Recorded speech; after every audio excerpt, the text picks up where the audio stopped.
એક છે face value, જેને આપણે મૂળ કિંમત કહીશું અથવા તો સ્થૂળ કિંમત કહીશું.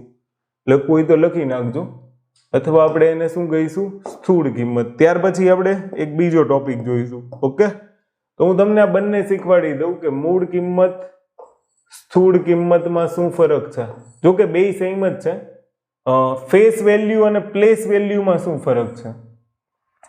ફેસ વેલ્યુની અંદર તમારે એવું યાદ રાખવાનું છે કે જે સંખ્યા છે, જે અંક છે, એ અંક જ એની ફેસ વેલ્યુ છે. દાખલા તરીકે હું એક સંખ્યા લખું 2 3 4 5 6 7, આ એક મેં સંખ્યા લખી, બરાબર.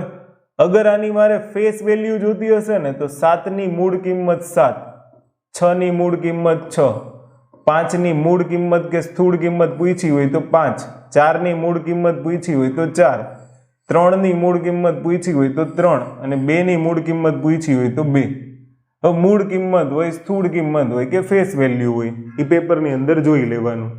પણ અગર માની લો કે તમને સ્થાન કિંમત પૂછી છે તો મૂળ કિંમત છે એ અંક એ જ હોય, પણ સ્થાન કિંમતની અંદર જે સ્થાન ઉપર અંક હશે એ સ્થાનના આધારે કિંમત હોય. દાખલા તરીકે એ જ સંખ્યા લઈ લઈએ 2 3 4 5 6 ને 7.